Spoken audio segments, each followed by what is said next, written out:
Welcome to Sandwell and West Birmingham's NHS Trust Conflict Resolution Training. Today we will be looking at a range of techniques and behaviours that you can use to keep yourself and others safe in the workplace. The core objectives that we will be looking at today are as follows. Identifying common causes of conflict and its different stages. Evaluate different types of communication and barriers that can affect the way we interact with others. Consider how distance and different models of communication influence conflict. Consider how the environment we are in and other factors can influence a conflict situation. Reflect on when we may need to take steps to manage the risk of physical harm. Consider how best to support and help someone who is a victim of violence in the workplace.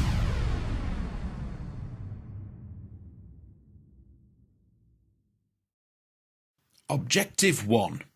Identifying common causes of conflict and its different stages. There will be many factors that contribute towards conflict within an NHS environment. These could range from hunger, crowding, shock, tiredness, noise, illness, people not understanding our systems and processes, family members who are tense and stressed, alcohol, drugs, and many others. Watch the following video to gain some insight into the emotional experiences that people are having whilst using NHS services.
These human and emotional factors may start to cause behaviours that we do not normally see in everyday life.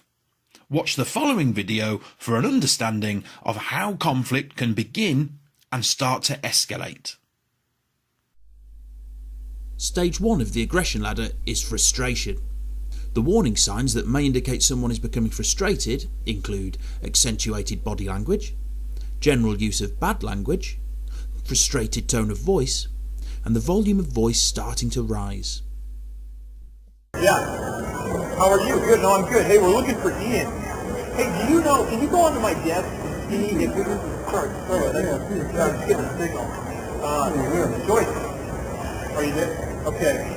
Yeah, well, no, we haven't found you. We haven't found him anywhere. I lost her again. Damn! Can I please call someone through? Ian McCallum. Please. Ian McCallum. I got this now. Hey, listen, I just wanted to tell you my computer's frozen. Ian McCallum. I-A-I-N. No, I-A-I-A-N. I-A-I-A-N. What is with his spelling? The second step on the aggression ladder is anger. Warning signs that may indicate a person has taken the step to becoming angry include accentuated body language with less coordination, less rational behaviour than would normally be expected, increasing volume of voice, and increasingly shouting instead of speaking. Words may be spoken with an aggressive tone. Still with the coffee. What's going on here, guys?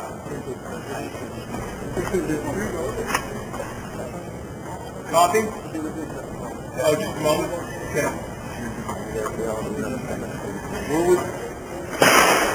You might want to call security.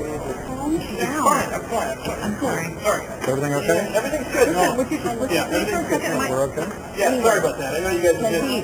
We're all busy. And the computer is frozen. Okay. Oh, yours is running out of battery. No, I can't find a plug. When was this building built? The 40s? Stage 3. Aggression. The danger signs to look out for when it comes to aggression include hitting, kicking or throwing objects, erratic uncoordinated body language, constant shouting and screaming, and personalised threats and blame towards specific individuals or objects. There's a plug. There's not a plug around here? Look, this is where the plug goes, right there. I'm just going to text him again real quick. Not at all, because Dean's not seeing him today. Yeah.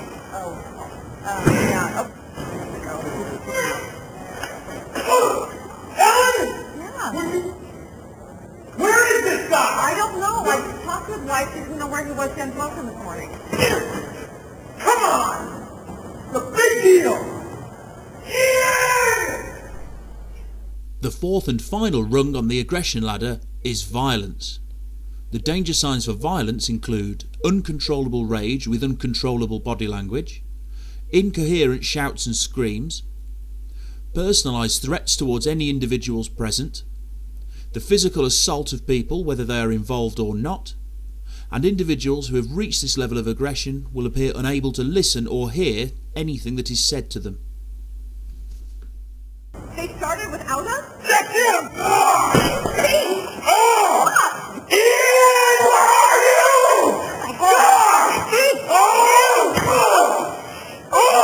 What are you looking at? What? Oh my God! Jesus, stop! Get off me!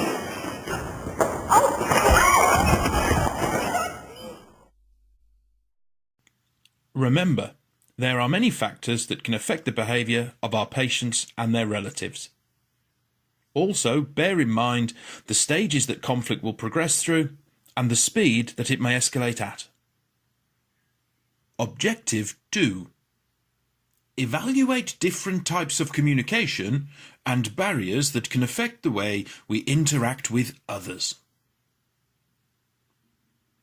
Communication can be broken down into two categories: verbal and non-verbal. Verbal communication is the words that we use and our tone of voice. Non-verbal communication is our body language.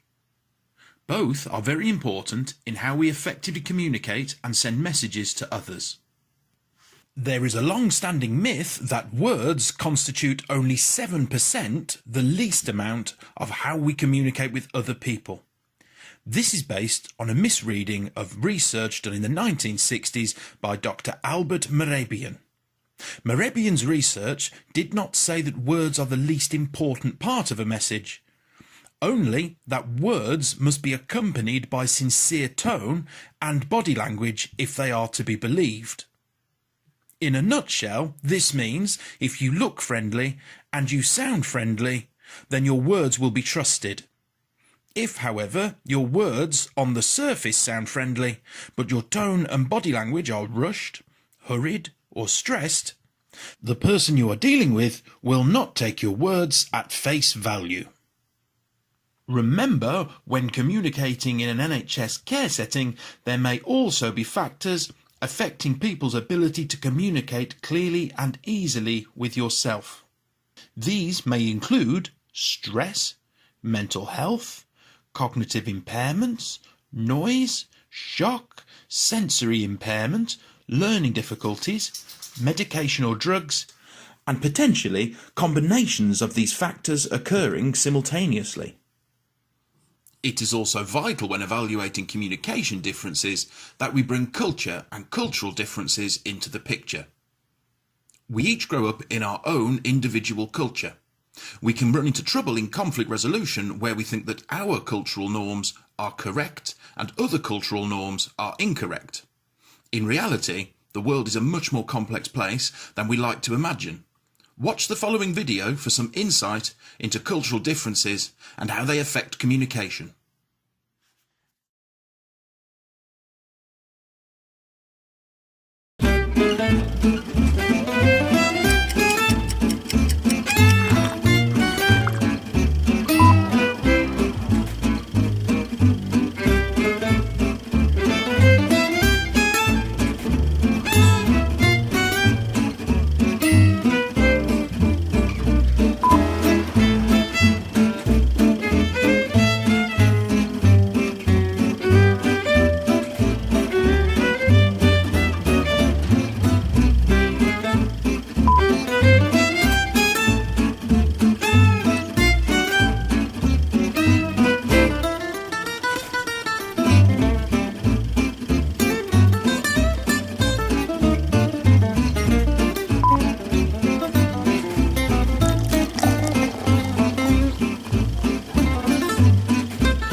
Remember, to be good at conflict resolution requires excellent communication skills. To be able to communicate effectively, you must be able to see other people's views, values, and beliefs. Objective 3. Consider how distance and different models of communication influence conflict. When working in healthcare, it is inevitable that we will come into close physical contact with our patients. We must not forget how intrusive it can feel when people are in our personal space. In order to try and better understand this, look at the following diagram. There are three zones of personal space that surround us: our intimate space, our personal space, and our public space. Our intimate space is the space that immediately surrounds our body. We will only let people in here who we trust unconditionally not to harm us. This is a very close space around our bodies, within 0 to 45 centimetres. Consider, when treating a patient who is confused, how they may feel when you are in this space. They may feel threatened, or worried, or frightened if they are not fully sure who you are and why you are there. This is where you must always make sure your communication skills are strong to ensure the person you are caring for understands the purpose of your interaction.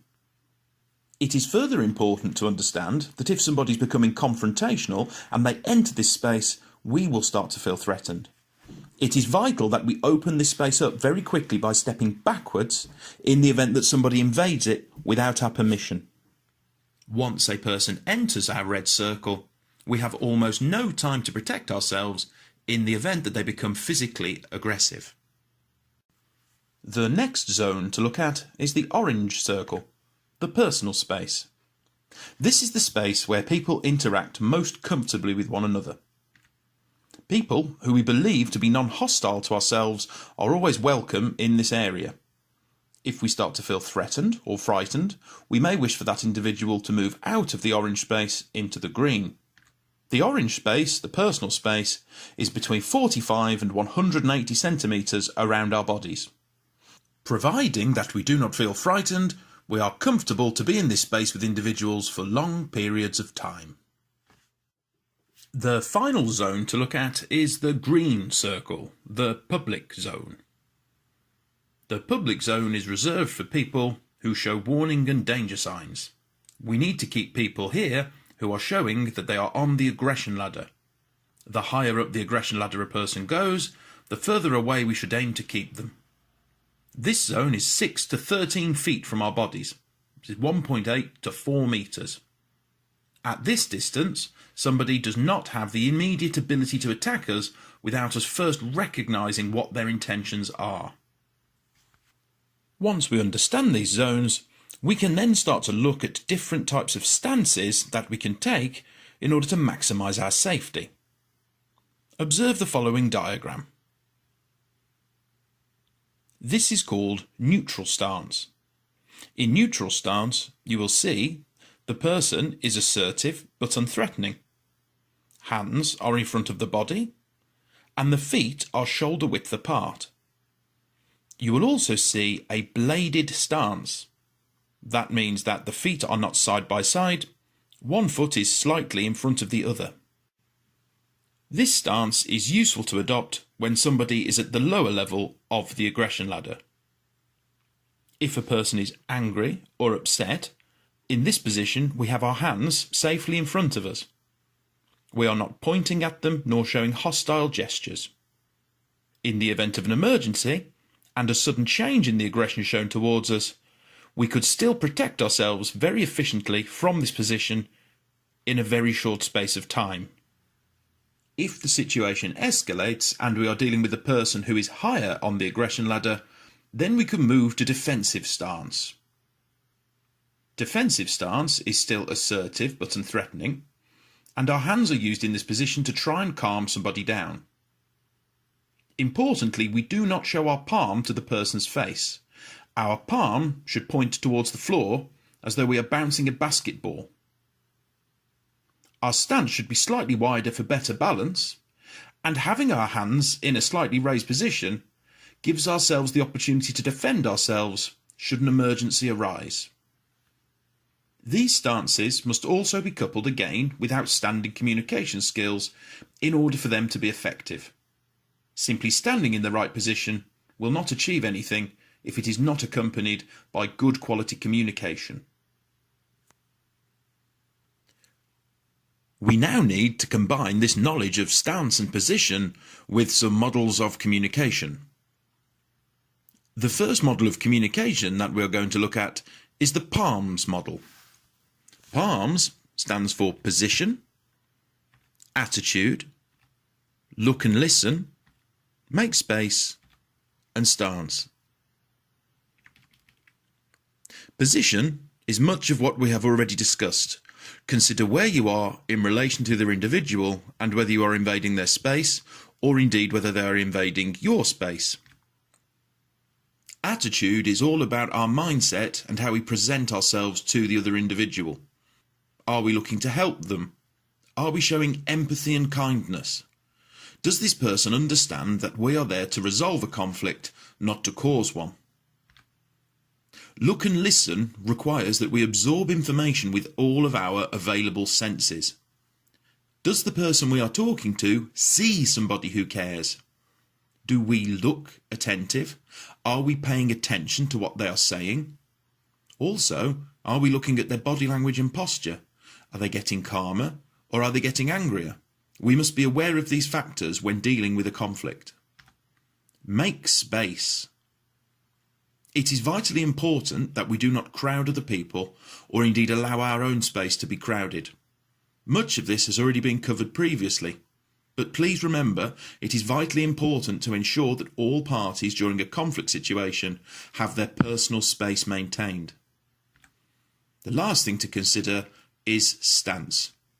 Do we need to be using a more relaxed stance, or do we need to be using a more active stance with our hands in front of our body? These 5 factors should always be taken into account whenever we are dealing with a conflict or a frustrated individual and trying to resolve an issue. The second model of communication that we are going to look at is the PAW model. PAW stands for persuade, advise, and warn. Persuade is a low-level method of trying to get somebody to change their behaviour. It is asking a question rather than giving an instruction. Would it be possible for you to turn your music down? It is disturbing to the others. I'd be very grateful. That is an example of persuasion. It is not an order, it is not a demand, and you are trying to work with the person rather than force them to accept your will.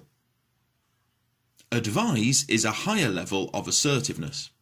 When we start looking at advise, we move from merely asking a person to pointing out that there may be consequences. May is a very important word. For example, please could you turn the music down? If you continue, I may have to call security. This is not saying you will call security or you intend to. It is merely advising the individual that there is a possibility security will be called. Please, if this behaviour continues, I may have to end this phone call. Once again, that is not a threat.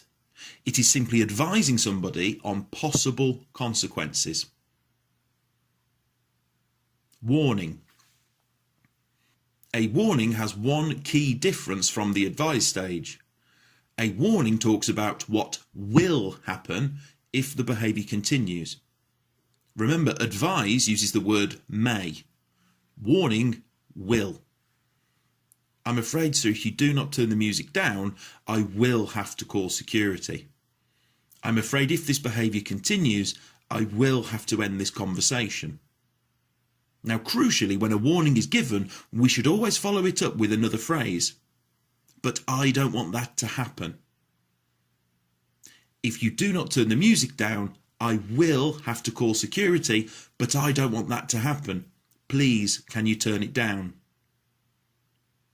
In that situation, we are making clear what our expectation of the individual we are dealing with is.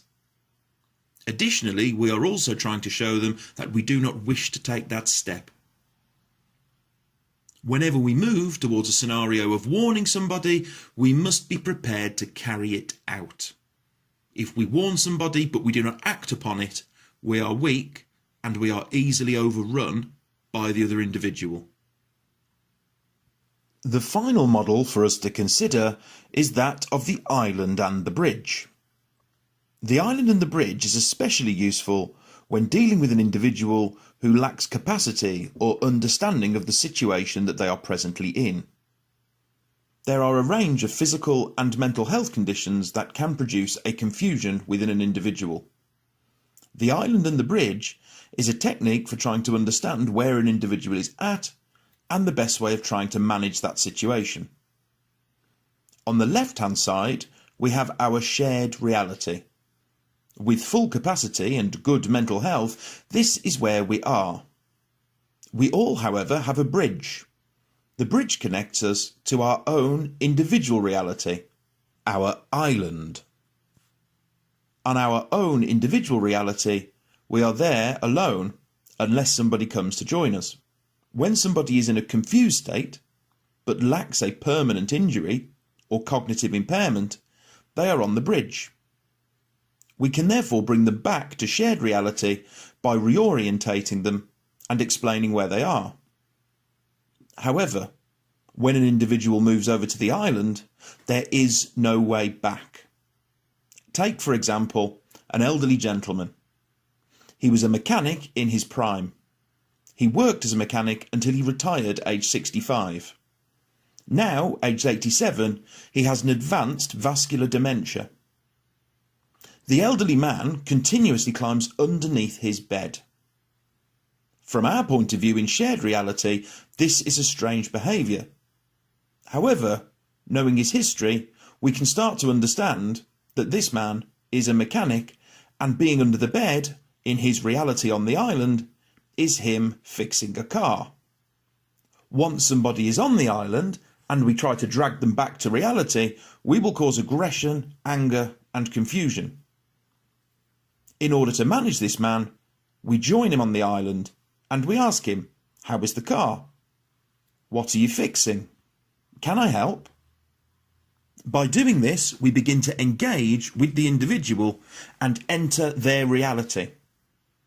This can cleverly be done by asking the man, "Shall I try the engine? Would you like me to see if it's working? Perhaps you'd like to come out and do a bill for your customer." This is a technique that is wide-ranging and can be used in a number of applications. If you work in a ward or department where you are more likely to experience older adults, confusion, dementia, delirium or distress, the Trust offers further training in relation to this, and it will be offered to you. Objective 4. Consider how the environment we are in and other factors can influence a conflict situation. It is important to understand in conflict resolution that the environment and location that we are in have a major impact upon how we should respond. There is a simple model that we can use in order to try and improve our understanding of this. The POP model. POP stands for person, object, place. Person relates to the individual or individuals that we are dealing with. Object is any items or articles that they may have about their person that could be used to hurt us. And place is the location and, crucially, the time that we find ourselves in. When assessing the person, we should look at the height and build of the individual, the tone of voice they are using, the weight of the individual. In the event that they were to fall and hold on to us, we would be potentially dragged down to the floor as well. What about the age of the individual? Age does not guarantee that somebody is safe. However, an older person is unlikely to be able to fight for as long as a younger person. Nonetheless, this does not mean that an older person is still not capable of causing damage or harm. Who is the person you're dealing with? Are they a patient? Are they staff? Are they a visitor? What clothing is being worn by the individual? The baggy clothing provides opportunity for concealment of weapons. Whilst this is unlikely, it is a factor that should be borne in mind. Are there medical issues affecting the individual and their behaviour? And are there medication factors involved? Has the person recently taken something, a drug, legally or illegally, that is impacting upon their behaviour? Finally, does the individual have a history of aggression? Where we know in the past that somebody has shown aggression towards us, It is useful to assume going forward that there may be a continued risk. Objects may include personal items in the bed space, other equipment such as drip stands. It has been known for patients to throw their teeth at staff, false teeth I might add. Weapons. Again, this is unlikely, but it is important to recognise that in the presence of a weapon such as a knife, we would wish to be fully compliant with an individual rather than try and resist that conflict. When working in people's homes, beware the kitchen. It's full of items which could be used to potentially cause harm. Jugs of water in a clinical environment have been thrown at staff from time to time. Bedpans, full or otherwise. Walking sticks or mobility aids can also be used in order to hit or attack staff. Finally, think about the place that you are in. Are other people present? What is the time of day? Where is your nearest colleague? Where are the exits? These factors all combine together to start giving you an understanding of the potential risks that you face. Now watch the following video and look at the impact factors involved. There are 3 drunk young men in an emergency department. Watch out for the people, objects and place, and then assess how the nurse manages the situation in your opinion.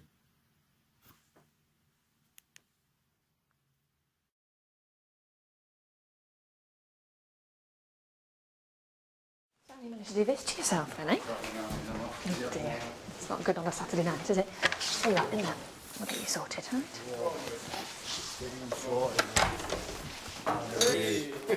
Let's get you sorted around here somewhere. Just treatment room. We're here. Take a seat, mate. Take a seat. It's about time. Which one's yours? Wait. I'll have one. One at most in. There you go. Yes. Cheers, man. Last night of freedom, mate, and you bust your arm. Unlucky. 10 hours. Where are we off after this? Where is everyone? We need to get out. I'm Hey, it's afraid about you can't be in time here after with your this. drinks. Would you like to take them outside? No, it's alright. I'm finished. Is this my kissogram? I'm afraid you can't continue drinking in here. If you want to take them outside. Check his hand out. Alright, hang on. I need to get this sorted out. Oh, what have you been doing to yourself? Just fell on fire escape. Look at it. Okay, I'll take Someone a bit. can't If you handle keep a your drink, hand can they? elevated for you, for me, I'll go and I'll get someone to come have a look at it for you, okay? Thanks. Spot on. There's a little bit left. There's a little bit left. I think that's probably just your own spit. How long? That's your spit in there, Okay, mate. I'll get someone to come and look at it now. What's happening? She wants my spit. Where are we off after I these, don't know, mate? man. I need What's a to club see. after? Everyone's waiting, isn't there? That's alright. You can just have red time drinks are we all on? the All time. right, fellas. Hello. Alright, check him out. It's Been got waiting one look for different ages. uniform, hasn't it? Have you got some So why have you got a light blue and Let's have a she's little got look. dark Let's blue? just have a look at your friend here. Hang on a minute. Stop everything goes on. Get ready. Okay, Might want to give you an there's nothing in there, I don't think. We'll get a doctor to look at it for you. Okay, it's clean it up. It might need a couple of stitches. stitches. Stitches. Won't be long. Right, I won't get back out. All my mates are waiting for We're me. going out again tonight with this. Don't Hey! touch, all right. Careful. Can everyone just calm down a bit, please? I know we've had a good night out, but please, just keep it all right? I can see that. Listen, you just keep it elevated. Keep it up. Yeah, yeah. We got any better magazines? These I'll are a see bit. what I can do for you. All right. Yeah. Not Not off top Keep it shelf would quiet, be you're nice. all right. Have you got a toilet somewhere? Oh, there's a plant. Oh, God. Where are you going? Toilet. Can't even shag on fly. Don't. No, don't do it. All right. I can hear you all the way down the corridor. Please take a seat for me now. Would is you there come a on? toilet? Come on. Just watering the There is one down plants. the corridor. Yes. Can Where? you just stay here Down seated there? for me? Listen, I can take. You We can can afford come in with me now. You ourselves. can come in with me. Oh, there you All go. right? See you later. Private room. There you go. There we are. Oh, dear. Alright, Grandad. How's it going? You having a good night? You been out on Lash? Yeah? He wasn't playing games, were he? That's your dad, that. My dad? That's your dad. Wheelchair. This is coming. Oh, I'm not getting it. No, I'm not getting that. Push us round, push us round. No, hold on. Oh, there we go. How long are you going to be? All right, can I please, out of the way, please? Please? Listen, I have asked you several times, I am now asking you to leave. Are you listening? Listen, lads, I have asked you to leave and you are refusing. Right? And that means you're committing an offence. We can't go away without him, can we? I need you to go. Right, that's it. I want you out of here now. Why? Right, that's it. Dave!